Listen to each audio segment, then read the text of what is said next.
Hello from here. Very warm welcome to this Friday talk. It's been a while since hosting talks, so it's a real privilege and fascinating subject. And I love what Abraham Lincoln said about health. He said, "It's not the years in your life that count, it's the life in your years."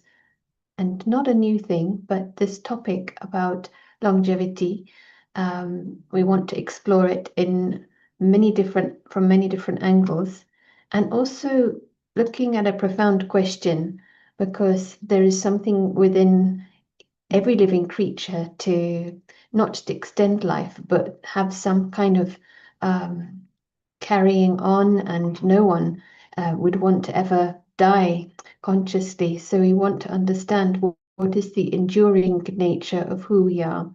So from health, but also the spirit. And we're going to be joined by Dr. Prashant, based in Cambridge, Dr. Namrata, also in Cambridgeshire, and she's specializing also as well as a practicing GP in nutrition. So we're going to start with Namrata. We'll then hear from Prashant, and there'll be a chance for discussion questions. There'll be more like an interactive panel at the end. So we appreciate your participation. You can type in the chat. If you do it directly to myself, then I can feed those questions in. So welcome, and we'll start with Namrata. So yeah, good evening. Hello, and thank you. And thank you to everyone for attending. What I'll do, I'll share my screen because there will be some new words that people may not have heard before.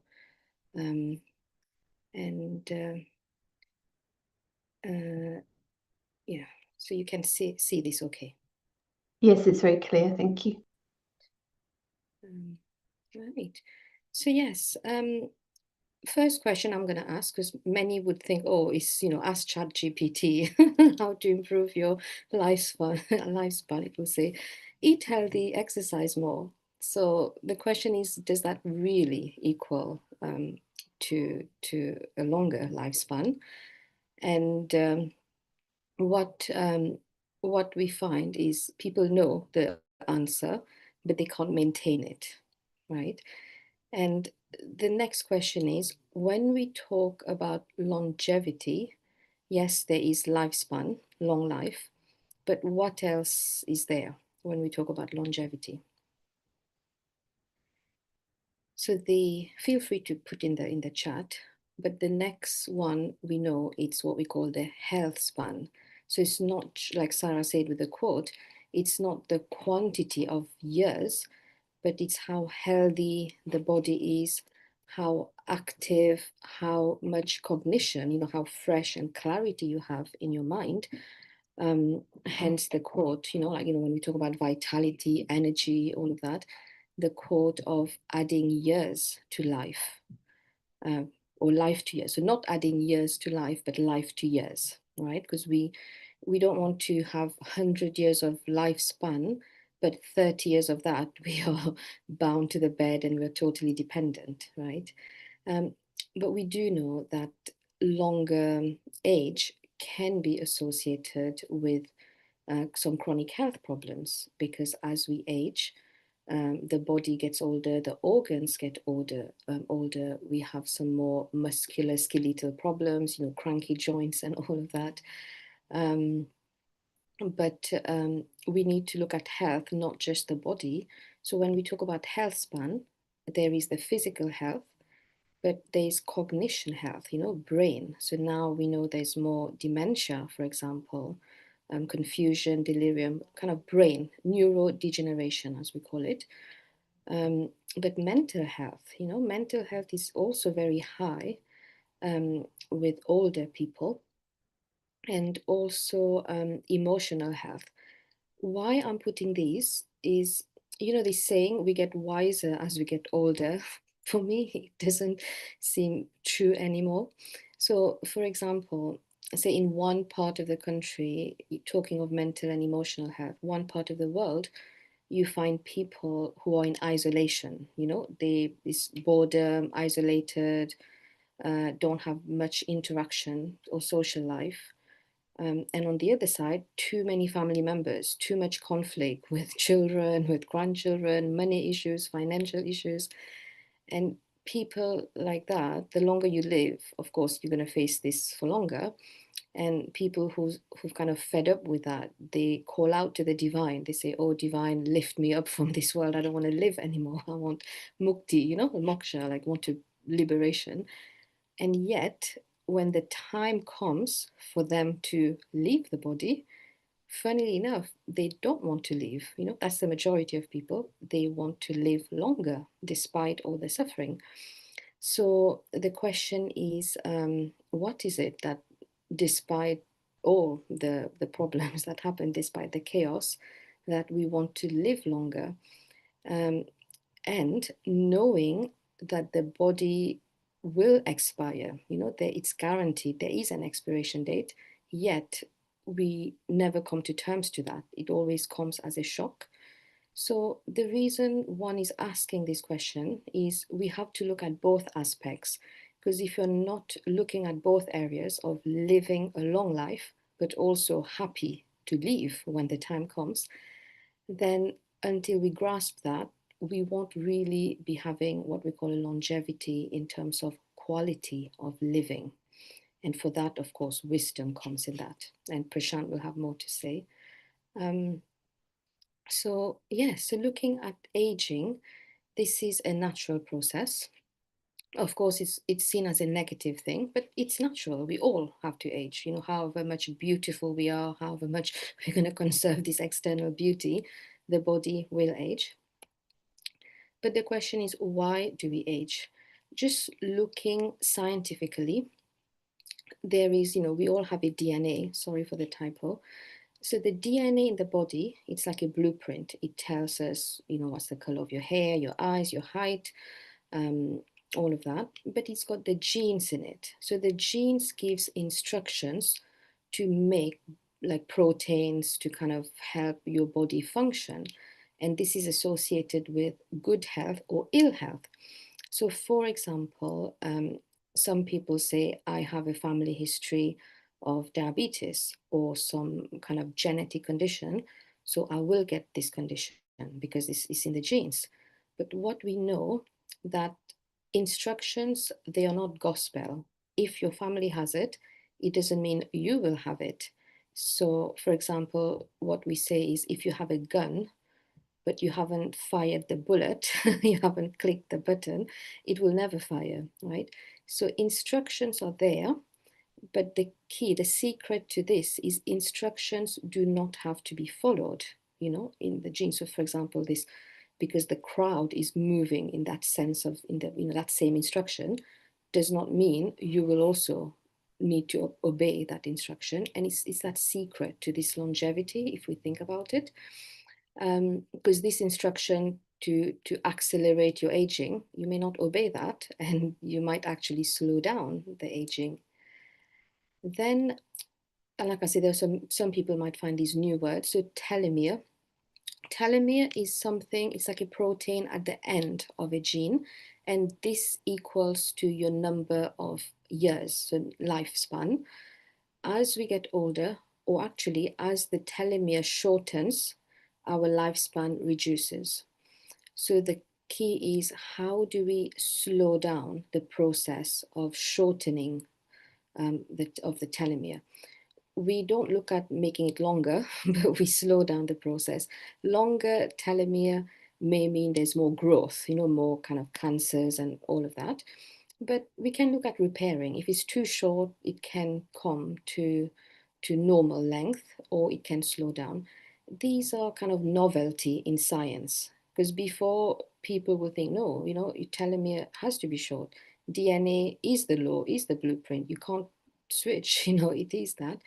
But actually, we know, and there comes the epigenetics. It shows how our behavior, the habits, our mindset, our perspective, as well as the environment, can actually have a kind of say on our DNA. It can change our DNA. And it's really nice to know, say 5 years ago, you looked really old, but then after 5 years, you might start looking young and people will be like, oh, what actually happened? You know, what happened? Then you can tell them the secrets that you will learn today. Right. So the question is there, how do we age gracefully, and can DNA be changed?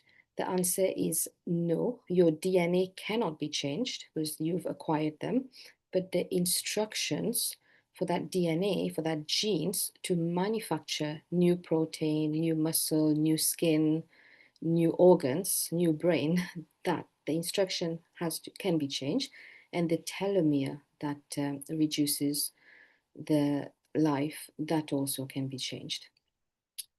So yeah, I wanted to let people know about this maximum lifespan potential. So what that means is every species have a maximum lifespan. You know, like a dog would have, I don't know, 15 years, elephant, 70 years. For human species, in ideal condition, it is 190, 200 years. That's theory. Ideal condition, everything good, our maximum lifespan. So when we compare it with other, because who do we compare to? Human body. So you compare it to other mammals of the same kind of like weight and height, it's about 5-6 times longer. So it shows that the human body is really, really good at aging. We're really good, or I should say, at aging gracefully. So the question is, what happened? You know, what happened that there's so much accelerated aging, regardless of how much, you know, people are beautifying their face, you know, putting all these cosmetic things, cosmetic surgery, yet the organs are getting old, the brain is getting old, quality of life is diminishing, health span, as we talked about, health span, i.e. emotional, mental, physical, cognition, all of that is actually reducing. So we'll look at, you know, what are the anti-aging condition. Now, just briefly, you know, when we look broadly, I mean, if you are to ask ChatGPT about aging, this is what it will say: good nutrition, exercise, sleep, and mind. We've talked in details about this. If you go on Cambridge Inner Space YouTube channel, so there are lots of details. So today we're not going to cover each of them in details because these are, you know, ubiquitous. You'll just find them everywhere. But we'll bring in some new concepts which people may or may not have heard.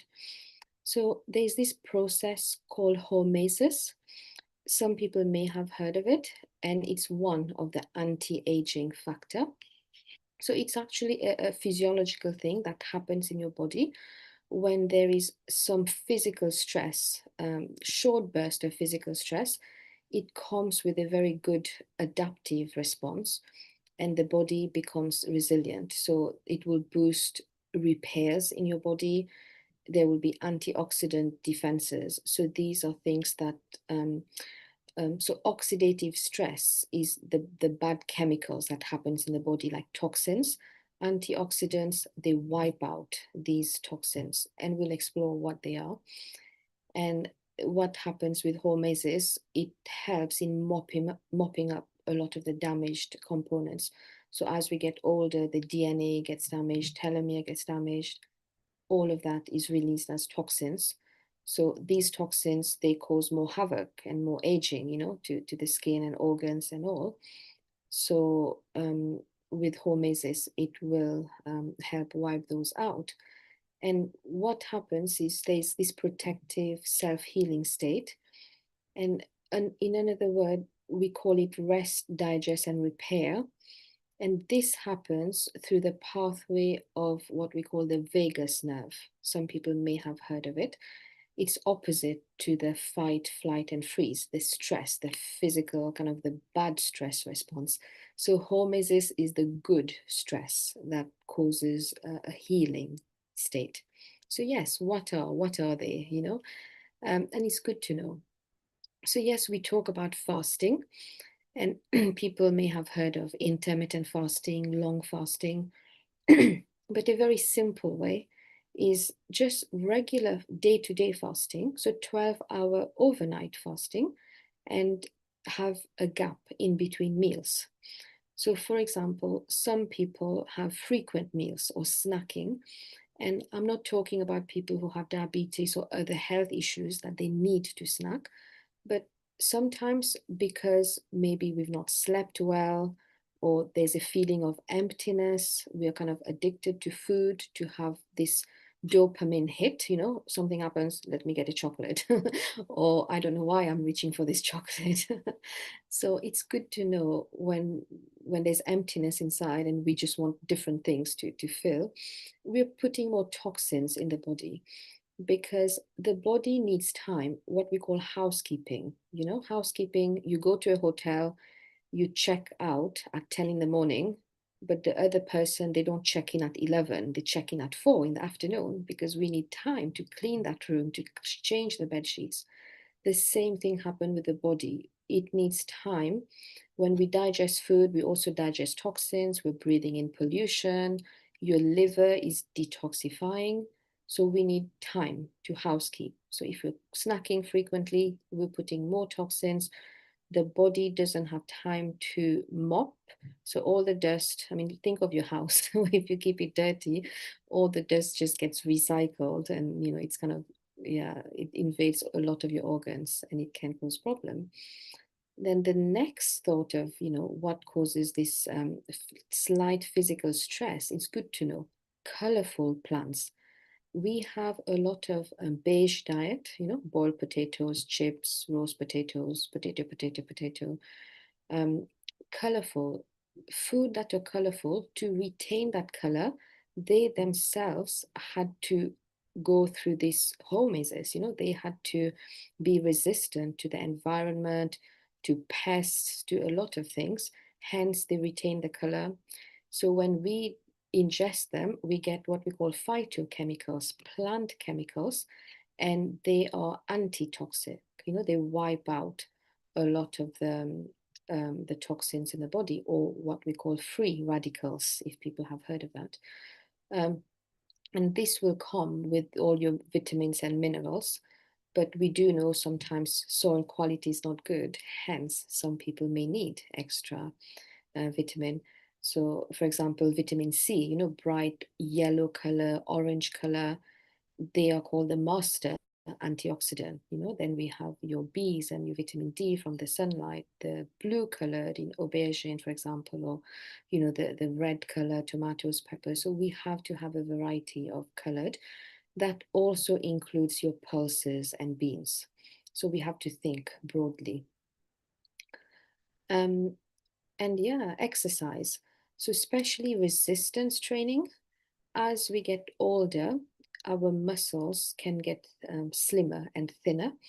And when we do even a little bit of resistance, so it doesn't have to be going to the gym lifting weight, but washing your pots and pans, you're lifting some heavy stuff. Or if you're walking up and down stairs, you're kind of building those muscles. It's against resistance. Then what happens? It causes very tiny, tiny tears in the muscle, but that little stress will cause the muscle to repair and become bigger, more resilient. So that's another process of hormesis. So yes, people who exercise, who do resistance training, they do live longer and they have more health span. And cold and hot therapy. I'm mentioning because many people would have heard of that. So when we go under the cold shower, not talking about 5 minutes, 10 minutes, 30 seconds, 10 seconds, it really activates your vagus nerve and that repair happens. So again, depending on your state of health, so not telling everyone to do that, but check how your health is, research about it, and have, trying this cold and hot. Helps with regeneration, helps with weight loss as well. Like it burns the bad fats, which is also to do, with accelerated aging. So yeah, so we've talked about physical health, but how about the mental health and the emotional health? Before we go on to that, let me see what the next one. Okay, we'll come to the vagus nerve. When with the physical health, it's also good to know what are the ones that are pro-aging food-wise. We know about that, excess sugar, excess salt, alcohol, smoking, anything that will give toxins. To be honest, I shouldn't really say excess sugar. I should just say sugar because it's refined, anything refined. So sometimes white flour, any fast-acting carbohydrates, because too much of that will cause bad fats to accumulate in the body, and it causes inflammation. Inflammation can damage DNA, right? It damages the DNA. And also with sugar, it's an addiction, or any kind of fast food or anything you buy, quick snacks, they all have preservatives, colorings, numbers, flavoring. They're all meant to make you addicted. So you may know that you shouldn't have it, but you feel like you don't have a choice because you're addicted. And it's worth knowing, when you're going to tank your car up, going to pay for it, do I really need to get that crisps or that chocolate? When you're going to the supermarket, make sure you eat first before you go, because everything in front of your eyes will make you want to buy them, and you don't need them. Because they're not just linked with, we know about heart disease, we know about cancer, but a lot of links with dementia and losing concentration, losing focus. So like we say, what's the point of having a long life when you can't have your memory, when you don't have clarity and you don't have energy, So it's worth knowing, what am I putting in the body? Right, so let's talk about the vagus nerve.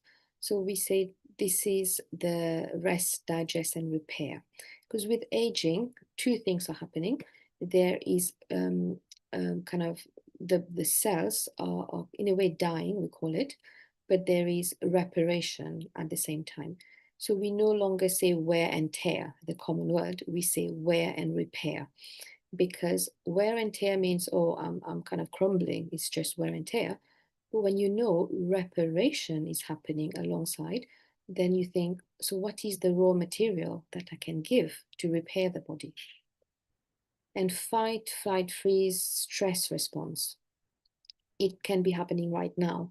So right now we may be focusing on this, but if the mind is thinking, oh my God, this person said that, like overthinking, stressing out about trivial things, you're not in a rest, digest, repair. And think, I've put eating mindfully, like how many of us actually eat in front of social media, not just TV. We're scrolling on our Facebook, on our whatever social media account, or this has happened, this murder's happened, and they did this, or look at this person, how did they go through slim, a whole lot. Like we're always thinking about people and situation. So just know, if you're eating while you're doing that, it's like you're not eating, you might as well just swallow air because you're not getting nutrition, you're getting empty calories. And then we wonder, why am I putting weight on, or I am eating high iron food, why is my iron still low? You're not digesting, you're not absorbing, because your mind is somewhere else. That's an example. And yes, singing, humming, when we do these om or humming, there's some kind of exercises for this. They really activate the vagus nerve. Laughing, we also have laughter yoga. We know laughter is the best medicine.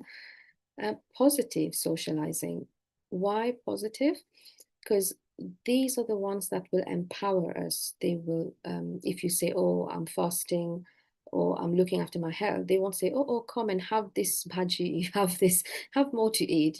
We think we're doing people a favor by saying, have more to eat. It's kind of, if you tell them you're looking after their health, they should actually promote that in you, encourage that in you. So positive is not just mind, it's also, what do people do? Have this Coke, it's nice. And to be honest, because food is very cultural, you will fall for it. It requires a lot of courage to really say no. Especially the nicer people will pester you. They will keep saying, eat, eat, eat. And then they give, they get offended. So no, and you need to probably tell them to look at this presentation if they want to have a longer health span. And yes, learning new skills and mental challenges I've put as opposed to social media, because what does social media do? It reduces our creativity, it reduces our concentration. We're just looking at what other people are doing. And it amazes me. I never knew that, like, on YouTube. So I might start putting my life on YouTube, like film myself. Oh, I'm waking up and then I brush my teeth and then I clean my carpet. And people watch these. People watch other people filming their daily activities, and they watch it with so much enthusiasm, and you're like, oh, what's happening to this world? And then people say we don't have much long to live. Yeah, so gratitude, appreciation, meditation, we'll talk more about these shortly. And lastly, I wanted to say learning new skill does not always mean go out and learn dancing, or yes, it's new skill you can learn, but it could be mental, creativity, improving concentration, learning meditation, developing a new mindset, learning how to be new, more open, developing your perspective. Why? Because, older generation would say, oh no, younger generation say the old people don't understand us. But when we talk about, how we have become so much more sensitive, we get provoked on trivial situations, like walking on eggshells. So it requires skills to even observe that, observe yourself, be your own counselor. As we get older, if we've got the habit of being in it or looking in a tunnel vision, we will need skills to get out of that. So this is also a skill which will increase your health span. And that makes, that's the question I wanted to ask. Does wisdom come with age? Or does long age come with wisdom? Personally, I feel it's the latter. I feel wisdom actually lengthen not just our lifespan, but health span. And we talk about wisdom in terms of, learning these new skills. And the question is that, how do we sharpen our wisdom skills to increase our lifespan and our health span? And this is all I had to say today. Thank you very much. Thank you, Namrata.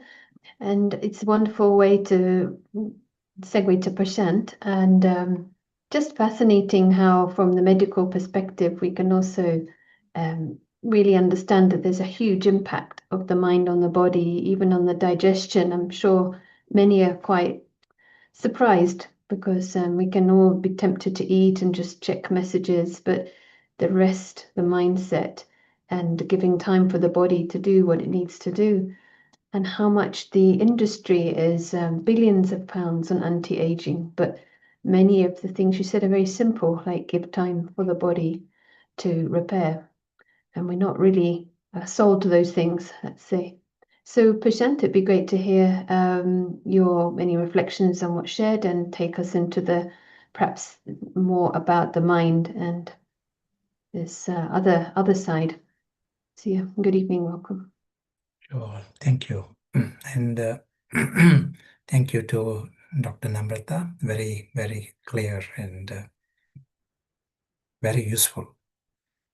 I'm going to ask one question, what is happening to our society? And when you ask this question, you realize that there are some bigger problems, in our understanding itself. Namrata also mentioned no one wants to die. That is a biggish area for every human being. So we want to live longer, and maybe if there is some medicine they can live 10 years, they would like to go for that and live another 10 years. It doesn't stop there. It is not that at the age of 90 they will say we want to die. No one wants to die. And now there is enough research and genetic engineering, and there are many, many things where human beings will be able to live 120 years, it is very much in our horizon. In fact, some people are promoting a message, just hold on for another 15 years, because the technology of reverse aging is already there. So if you hold on for another 15 years, then you can get on this reverse aging. So you will get younger, for next 50 years. And you just need to save some millions in the meantime. And then you will be able to live forever. If this trend was to continue, this thinking is to continue, then your cities and your towns will change completely. There will be no more sports shop anymore. There will be no young people anymore to look after older ones. The sports shop will be replaced by shops that sell Zimmer frames and wheelchairs. And city will look, average lifespan will be 120 years. This is the way our city will look like. And now, is this the kind of progress you are looking forward to? Of course not, but we are going in that direction. What do you think is the reason? We said there is a deeper problem. And what is that problem? You can answer. If you are able to answer, you can answer. What exactly is going on? If this natural instinct of human beings, if it gets a natural expression, these industries will be promoted. They are popular. And then we get a society like this. What is the reason? What is making us do something like this? We want to stop having younger new births are getting less in many cities, and people are living longer. That's what they want to promote. Yeah, someone's responded fear. So the fear of you mentioned no one wants to die, maybe, and you don't want to let go of what you've accumulated. Yes, and along with fear, that we also have this selfishness. It is that we don't want to admit this, but helplessly selfish. So much so that we don't really think of the next generation. We don't think of anyone else, actually. We just are thinking about me, literally. And I want to live, I want to indulge, and I don't care for anything beyond this. This is the way it is going. Now, how can we address this deep instinct within us to survive? And as was said, it takes the form of selfishness. And the answer is yes, and that is where this word beyond comes. We have to see the bigger map. When we are seeing just this small map, we just see this bodily world, and that appears to be the whole thing. When we see the bigger map, we realize that physical world is part of the picture, and we are just visitors in this physical world, and we are going to come out of this world. And our world is truly eternal, and we ourselves are immortal. Now let us, what we are talking right now is for the non-believers, and you will understand why I'm talking about. This is a message for those who don't want to believe in anything, other than rational thinking. That is the way we are going to come very soon. So if someone was to have this thinking that we ourselves are immortal and our world is eternal, and we have just come into this physical world for a short time, if this is a thinking, then our deep instinct for immortality is addressed. What Namrata was saying earlier, no one wants to die because they want to be immortal. And this instinct, where does it come from? It is not possible for someone to say, I want mango. I desperately want mango today, if he has never seen a mango, never tasted a mango. And here we want to be immortal. Everyone wants to be immortal. Humans, animals, no one wants to die ever. And that instinct comes because this model tells us that we ourselves are immortal, and our world is eternal. And then we come in this physical experience, and of course, every experience has a beginning and an end. That is what life is. Every experience ends, and that is not a problem to us. The problem has come because of our confusion. We have lost sight of the bigger map and got into this narrow perspective. The physical world has become our limits. We can't see beyond this. And secondly, that dimension is not physical. It is non-physical dimension. So various factors, we are disconnected from that reality, and then we are caught into this impossible demand. We want to survive in a world that is just a temporary experience. And we lead a life of a failure. Everyone leads a life of a failure. He dies as a failure, because he is going to lose everything. This kind of a life we have created in ourselves.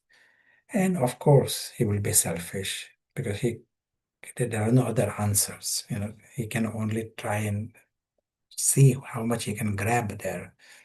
So this living longer is just part of that expression. If there are wars, if there is greed, if there is, all addictions, all these problems are secondary to this first confusion. I said what we are talking is for the non-believers, and let me share one aspect here, and some of you will understand what I'm talking. And here we are talking about some mathematical, argument. This square root of -1, this is like a non-existing number. That is, if you square any number, you never get a minus number. But so it is non-existent. But in mathematics, this number exists, and they call this number I, implying imaginary number, which means it doesn't exist, but it is an imaginary number. So far so good. You can just imagine, and that's fine. But in the real world application, this imaginary number is immensely useful. For example, in electrical engineering, to calculate alternating current, you need this I, imaginary number, that makes the calculation easy. Now, all the quantum physics calculations, it makes it smoother. Without I, it will be far more complicated to solve things. In 3D technology, you need this I. So the I, it doesn't even exist, but just holding that as a imaginary number, it makes it easy to solve the real world situations. There is an application. If we can do that in mathematics, we can do this elsewhere. So here, we might say this invisible, immortal traveler I can't see it. Is it imaginary? Let us start with that it is imaginary. Everything that we have spoken is imaginary, no problem. but it creates the real world solution. It brings that solution. It has answers to real world. But now you are coming in this world and your deep instinct is taken care of. This is what we are talking, as an argument. But in time, you will come to know if that is really exist. What happens there? Is there really the eternal world beyond? We will come to know in time, one way or the other. But at present, you become free from that deep drive to achieve the impossible in that physical world. You find yourselves deeply secure. You exist. Deeply you understand you exist and you exist forever. That you know. You are deeply secure. And this is a huge thing for a human being, to feel secure. When you are secure like this, it brings out the best in you, and within that comes the feeling of fullness, feeling fulfilled. Ordinarily, people never get that feeling of fullness. When they know that they themselves are not going to exist, their existence is in question, they feel deeply disturbed. At a subconscious level, they are disturbed. And they never get a feeling of fullness. They are just busy collecting, whatever they can get, more and more. They don't know where to stop that. They can become trillionaires and maybe even more. But it doesn't bring inner fulfillment. When you discover this feeling of immortality, play with that. You discover that fullness, and that is a big luxury to start with. When a person is secure, he experiences peace, he experiences happiness. And deep things, what we are looking for, you get them. When you are secure, you are more loving. In other words, if someone makes you insecure, your love stops, your love reduces. But more interesting thing for us, when you are secure like this, what happens is your concentration improves. And this concentration helps you to see in greater clarity. You are able to step back and see the bigger map, bigger picture. And this clarity will help us to understand the bigger truth. So we said there is imaginary reality. Let us start with that. We start the process. And as you start the process, now you are able to see better. In our other state, we are caught into this trap of looking for our survival. And in that panic, we lose sight of the bigger map. We can't see the obvious. We can't even see, this is the impossible demand we are looking for, this kind of thing. We can postpone this death by years, but so what is the big achievement leading that life in that way?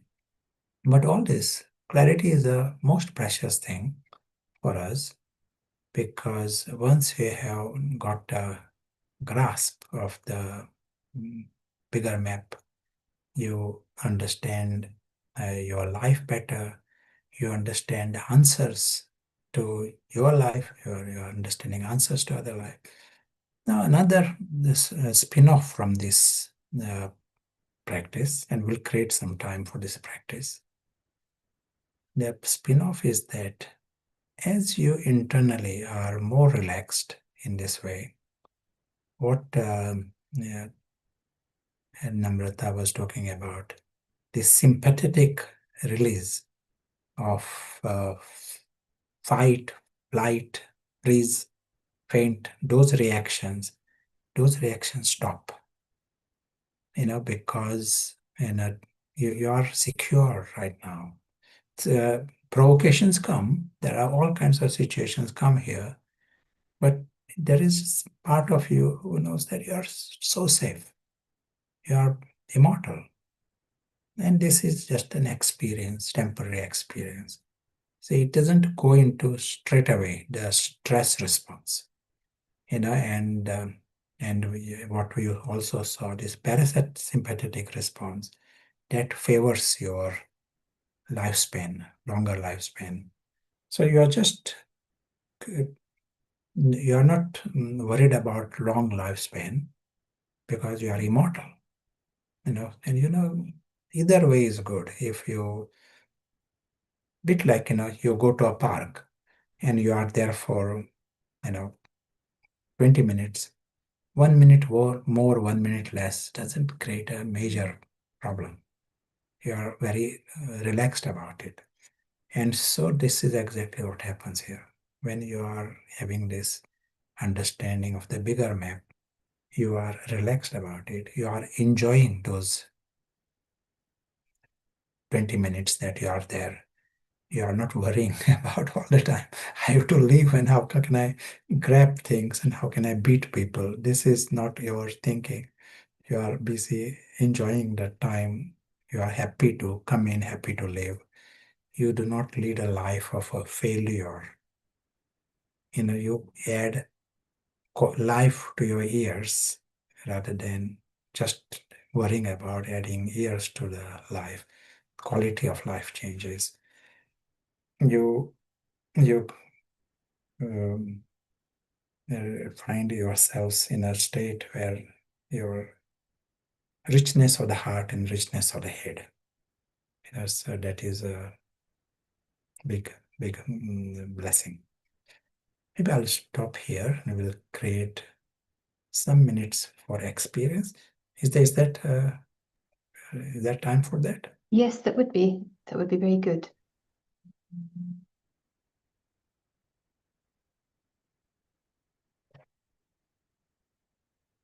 All we are doing is using the spiritual sight. Spiritual sight helps us to see that imaginary world beyond this physical world. And with this sight, we actually see the whole physical world very, very differently. So just for a few minutes, we see in a new way. We see this physical world as a theater, world a stage. So everything that we saw since morning today, it all happened in a theater. Great experience. But this theater, we know every episode has an end. And we are very happy with every detail of the theater. It is fun.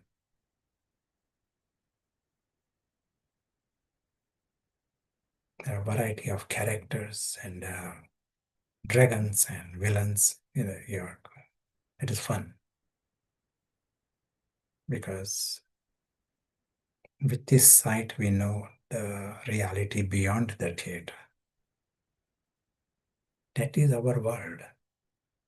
Beyond the theater is the real world. This is a world of silence. No noise of the theater. This world is timeless. All the actors belong here. And they all are immortal.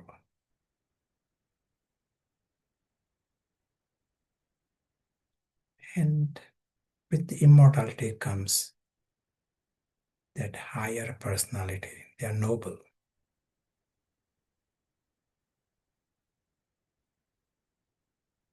Fulfilled. They know their innate greatness.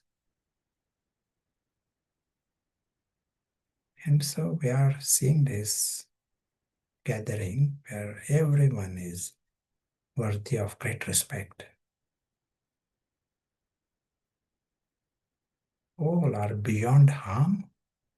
They know that they are beyond harm and they are harmless forever. Such is this world and this gathering.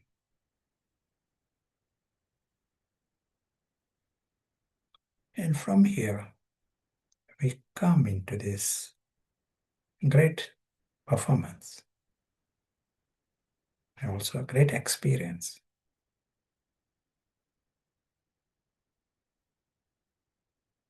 We come in the theater.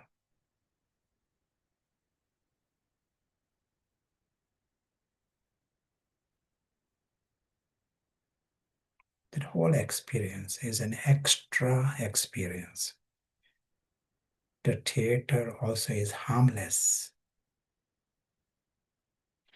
It cannot change the world beyond. And the theater is a story.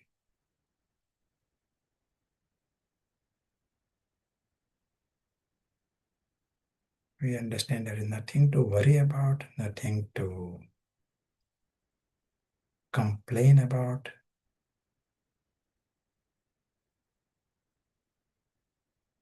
Nothing to crave for, nothing to cry for.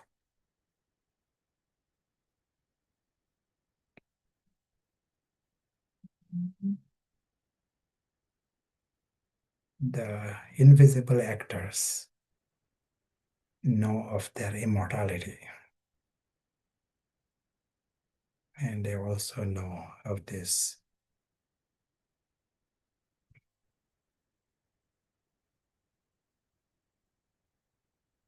very rich plot, the drama. They enjoy the sky, they also enjoy the earth.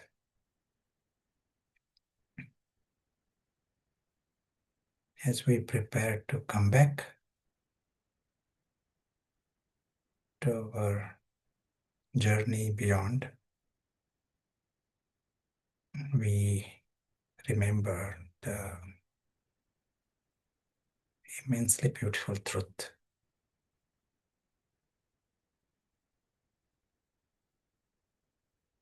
We try to grapple with this dimension of time, grapple with immortality.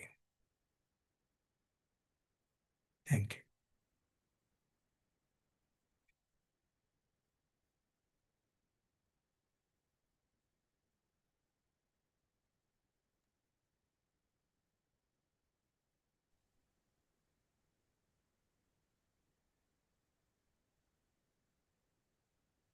Thank you for this invitation to sort of acclimatize, I guess, to some of the concepts.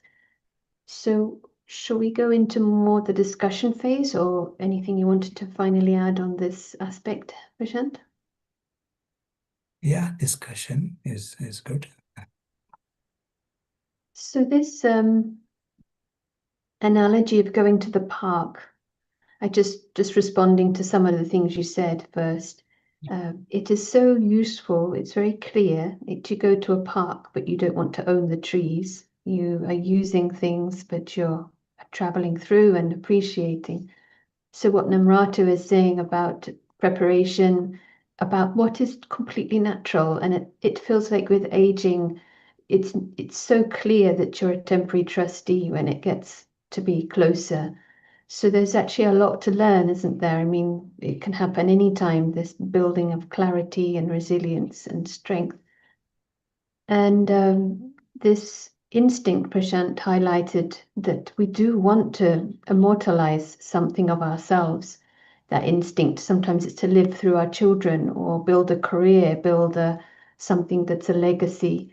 But actually that instinct is coming from something that is, maybe we know that experience, so we want to understand the nature of who we are, perhaps, so we can be more clear.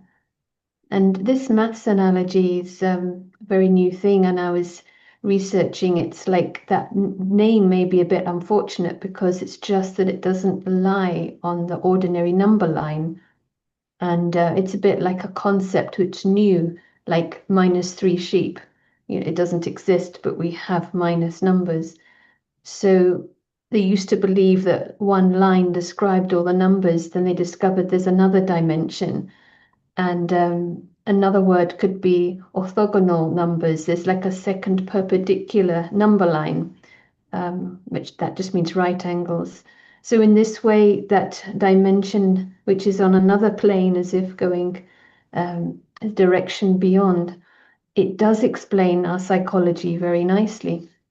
So we'd love to invite any of you here to share any comments and questions, and we can bring them in now. But first, I would like to perhaps invite Namrata to any response, anything you'd like to add, based perhaps on what Prashant was saying, or anything you want to bring. Yeah, when we look at this aspect of security, because that is what causes the fear, you know, when there's insecurity from knowing that I'm going to die and this is why I want to increase my lifespan, sometimes increase the quantity at the expense of quality. And the moment we get the security, it kind of solves the whole thing. It solves, you know, because with security comes the fullness. So when you feel full, then it doesn't matter anymore. And what one kind of experienced in the past with many people is the moment it doesn't matter anymore, that's when you get what you want. So in terms of physical ways, you know, people want this and that. But when we talk of immortality, maybe that's what it is. When mortality doesn't matter anymore, you know, when your lifespan or health span doesn't matter because you're so secure with what you have the clarity, you have the concentration, you're fulfilled anyway, that's when you're more likely to live longer and healthier. Yeah, thank you. So, like coming back to the concept of Plato's cave, that this world is more like a reflection and we address something else. And maybe this aspect, when you mentioned I am going to die and how it doesn't matter, perhaps it's the notion of the self which has changed. Is that something that you understand? Or because it's a big thing, isn't it, to be relieved of that fear of things. It may be not exhibited as death, but things, anything ending, relationships and job, you know, it's almost like our identity is threatened. We feel a lot of insecurity. Yeah, that's the whole concept of this human being, where the being is hidden and we're just mere mortal human. And we find it, you know, in ancient times, people were really human beings. You know, there is a time where they were human and then they know that they need to be in the being phase. So, you know, they retire and they go back into introversion, kind of the hospice type of thing. You know, hospice was no longer a place where you go there to die, you know, like you're dying and you go there. It's more you're preparing, and it could be 20 years or whatever, you know. And even in some cultures, when we say hospice, it's not a death place. It's actually like a home for old people, like in France and in French, that's what we say. But what we find now, it's the opposite. It's kind of, I can't wait to retire because I have a bucket list. I need to go here and I need to go there and I need to buy this. And it's kind of the human doing gets more doing after you retire. It's a whole life of slavery and then more slavery. And then when death comes, you get disappointed because you haven't ticked your box. And it's kind of when the being, you kind of pack up, you're ready, you've done everything, there's nothing more. It's very puzzling to think, and it's just because we've lost the being aspect. So the question is, how do you get the being?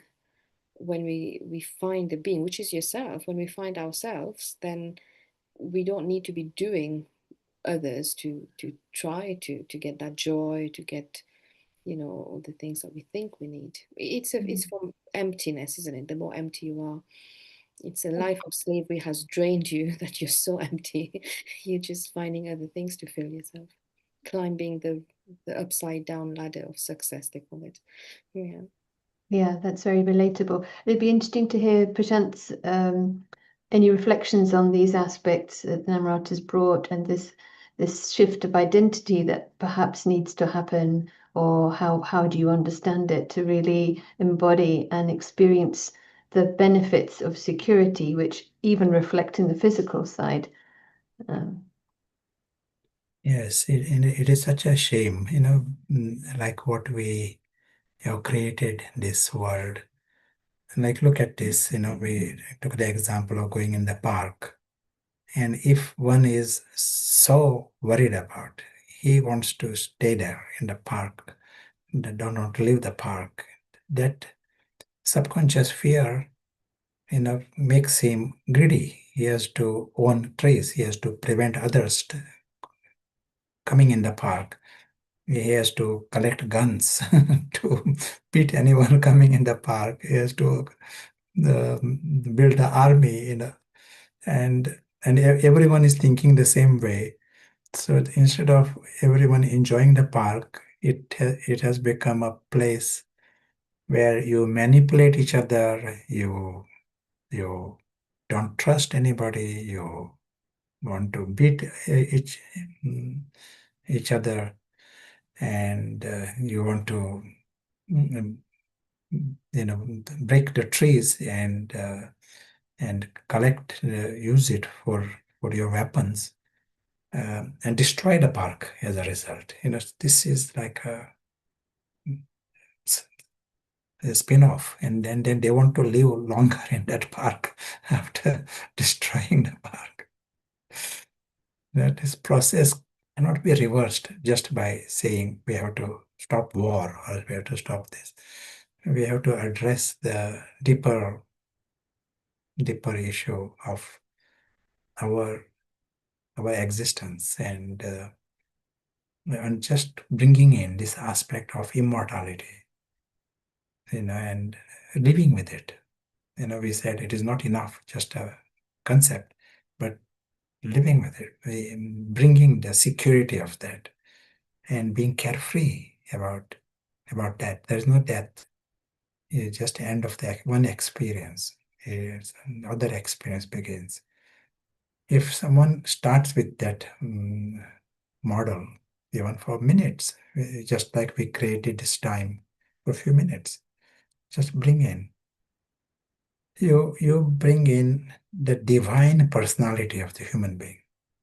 At present, what we are seeing is not the divine. It is a destructive personality of everyone. We are not our own best, but same human beings, they have got they are angelic, and that will be brought to the surface by this one word, immortality. Story of immortality. Yes, it's very, very interesting how we can get gripped sometimes with envy because others have something. We just get caught in so many different passionate feelings.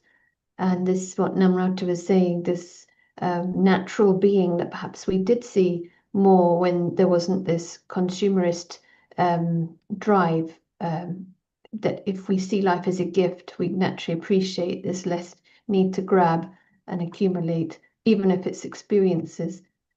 Now, there's a question here, and it's about perhaps someone has realized that this is a very important time to get this experience of immortality.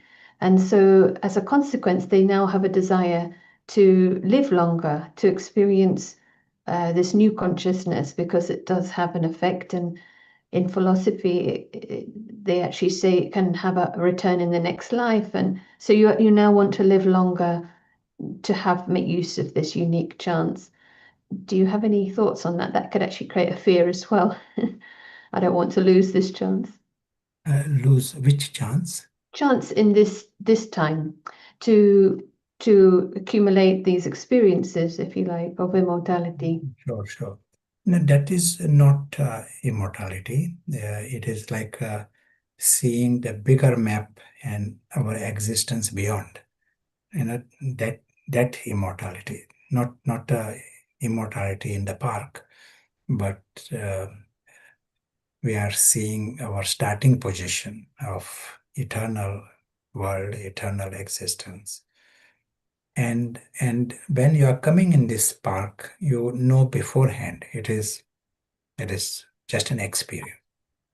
And experience and some other experience begins. You are not having that panic about it. This is the way we deal with our life. We may go to one room and then we go to the next room because it's not a big deal, because you exist anyway. And the same happens here. When I'm not seeing that bigger map, then you want to cling to whatever is in front of you. Saying it's not a wrong thing to want to live longer and take time to understand these things, which are precious because they go beyond any physical limitation, but not to get into the insecurity of that, because what is truly yours will go with you. Because it's about a desire to live longer, and maybe it's a soft desire, not the desperation of before. So I guess you know that it's a quick process. Once you have understood it, then to go it the right way. It is not create another attachment in the park, but to discover the reality beyond the park. Would Namrata like to add anything on this subject? Any kind of desire leads to disappointment because if you can't change situation, if tomorrow you get a disease and you die, then you'll be so disappointed that I wanted to live long but I couldn't. But again, it comes to who has the desire. Is it the notion of the false self, like I've created attachment to this spiritual life and now I have to live long, whereas when the true being is conscious and they know that I am immortal anyway, or at least bring that security, then with that security there's fullness, and with that fullness the clarity will come. So for example, you become a trustee of your body because you realize life is precious, regardless whether it's a fortunate or unfortunate. Life is precious. You get the gratitude, the appreciation. Naturally your eating habits or your behavior change. Here we find people say, oh wow, I need to live long because life is really precious, and on the other hand you're having all this sugar and doing all these kind of things to your body that doesn't equate with having a healthy lifespan. So we have to know what is that. Is that a desire, or is that like, if you see what I mean, like it has to equate what we do practically and how we say it, but not to be disappointed as well, because life is unpredictable no matter what. Even God doesn't have a choice in your lifespan, to be honest. Yeah.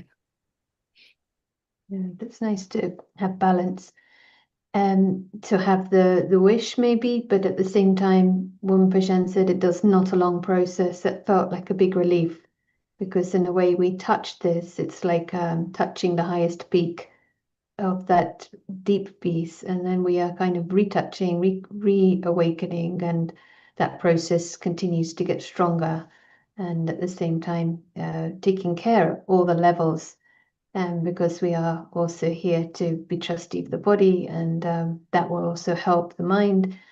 So maybe it'd be good to have some meditation, but before that, just a question. What about the fear of missing out? So this is a FOMO, and I presume this feeling will reduce the more we feel full inside. But that habit is quite deep, so we might think I need more information, I need more spiritual guidance, I need a certain person, or I need to go to a certain retreat. It can sometimes morph, and people have mentioned about time, these classes.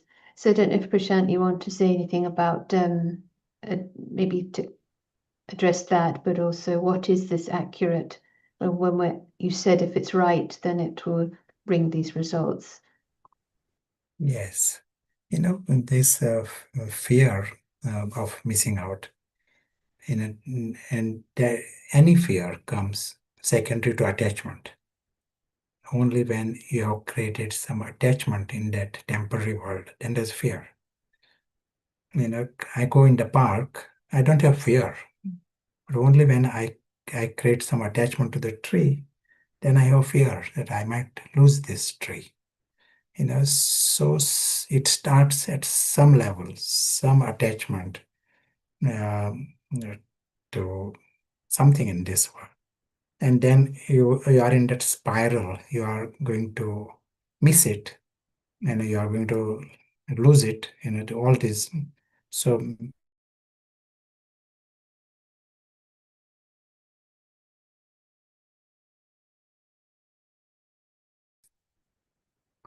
the moment you bring in this experience of you are full, things are full, all these feelings disappear. You got nothing to lose, you lack nothing, you miss nothing, and that includes enough fear for more. You got an experience beyond the highest experience, so you feel you're lucky already. You are not going to miss out on anything. Nice. It's almost like that lucky already personality is becoming more to the foreground. And we're bringing that back again as if it's been there, but we haven't experienced it. So we're not creating anything. So something very peaceful about that resting state. So yeah, I don't know if Namrata has any final thoughts before we go into the meditation. Yeah, it's the joy of missing out, and that comes, the JOMO, that comes when experience comes. So like you say, if there's many points of knowledge, or there's this class and that class, the reason we're chasing classes is because we haven't experienced it. Once we've experienced it, then we don't need any class. Any class is an extra, it's an extra to add to the joy. Because from personal experience, even freedom, like one would felt like, oh, I've lost my freedom now. But when there was experience that freedom is in the mind, and you're like, wow, the mind is so unlimited. And since one adopted this mindset, somehow one feels more free in bondage. It's a funny situation, but it's experience is so key. Even there's one point of knowledge that you grasp, I would say experience that, then every single point of knowledge would fall into that one experience. Yeah, thank you. Very clear, beautiful. Thank you. And I'll just say thanks to both now, because maybe Prashant will share a few words, and then we'll go into more of a silent space. Thanks to everyone for creating time and for your interest, and we wish you best of luck with this this experiment of getting these wonderful experiences. We actually have a wellbeing event tomorrow. It's in Cambridge, but we've made it available online. So we'll pop the link to that in the chat. And we also have lots of activities online and in person, which you'll see on the website. So yeah, appreciation to both of you and to everyone. And maybe a few words for reflection before we close from Prashant. Thank you. Sure. Thank you. And as was said, it is not a long process. We can come to the deep experience if we use 100% our spiritual sight. Use that fully. And which just means we are seeing this expanse of this region beyond. Home of everyone. True home.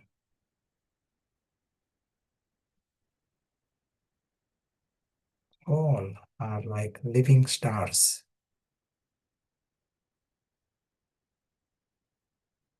in this timeless sky.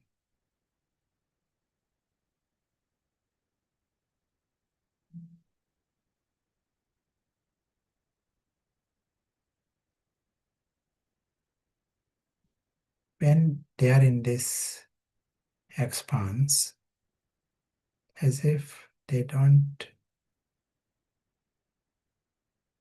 have to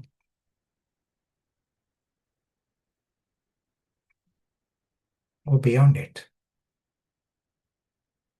It's a complete experience. Sky exists forever, and the true self exists forever.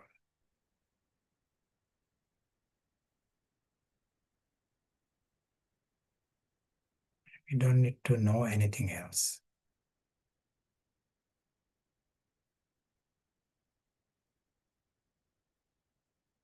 Every other experience, anytime in the future, every moment appears like a gift.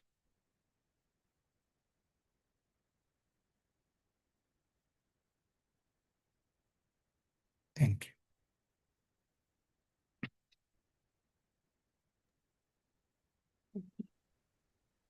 See you soon. I mean, really